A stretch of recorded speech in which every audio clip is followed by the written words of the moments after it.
Incwadi kaMateyu isahluko sesibini iyafundeka.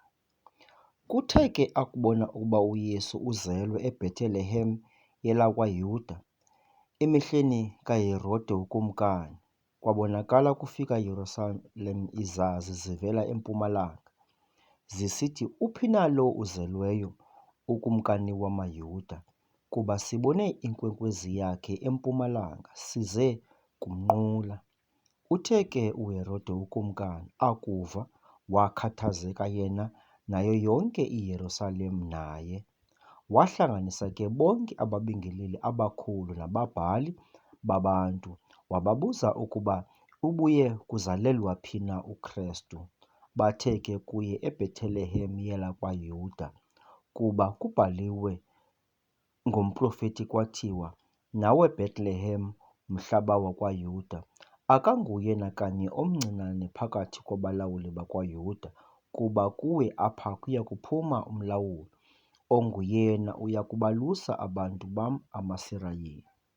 Kwakuba njalo uHerode ezibize ngasese izazi ezo, waqondisisa kakuhle kuzo ixesha lokubonakala kwenkwenkwezi leyo.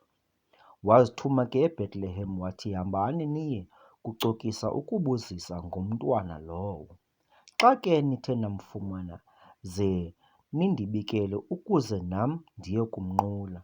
Zimvile ke zona ikumkani zahamba nantso inkwenkwezi leyo zayibonayo empumalanga, izandulela, yada yaya kuma phezu kwendawo ebekuyo umntwana lowo.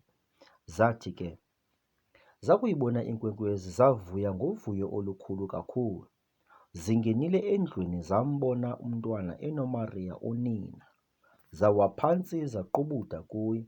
Zathi zinxike iimpahla zazo zanikela kuye umnikelo, igolide nentlaka emhlophe nemore. Zathi kuba zihletyelwe nguThixo ephupheni ukuba zingabuyi ziye kuHerode, zimke ngayiphi indlela ukuya elizweni lakowazo. Zithe zakubona ukuba zimkile ke zona, naso isithunywa senkosi sibonakala kuYosefu ephupheni, sisithi, "Vuka umthabathe umntwana nonina, usabele eyiphutha, uze ube khona apho ndide ndikuxelele, kuba uHerode uhlelele ukumfuna umntwana lowo ukuba amtshabalalise." Ekuvile ke yena, wamthabatha umntwana nonina ebusuku, wemka waya eyiphutha, waba khona apho, wada wabhubha uHerode, ukuze kuzaliseke okwathethwayo yinkosi ngomprofeti esithi, "Ndambiza unyana wam ukuba aphume eyiphutha." Ke kaloku uHerode akubona ukuba izazi zidlale ngaye, waba nomsindo kanene, waza wathumela, wababulala bonke abantwana baseBhetelehem nakuyo yonke imida yayo. Ibiminyaka 2 ezelwe nangaphantsi, elungiselelanisa nexesha ebeliqononondise kakuhle kuzo izazi, kwandule ukuzaliseka okwathethwayo ngoYeremiya umprofeti esithi, "Kwavakala ilizwi eRama, isililo nesijili esikhulu, uRakeli elilela abantwana bakhe, engavumi ukuthuthuzeleka ngokuba babengasekho."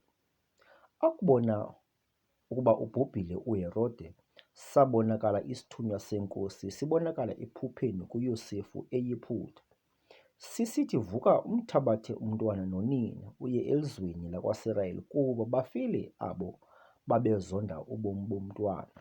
Wavuke wamthabatha umntwana nonina weza elizweni lakwaSirayeli. Ke kaloku akuva ukuba uEkhelowa ungukumkani kwelakwayuda, esikhundleni sikaHerode uyise, woyika ukuhamba asingekhona, wathi ke ehlatyelwe nguThixo ephupheni, wemka waya kwicala laseGalili, efike wema emzini ekuthiwa yiNazaretha, ukuze kuzaliseke kwathethwayo ngumprofeti, okokuba wobizwa ngokuthi ngowaseNazaretha.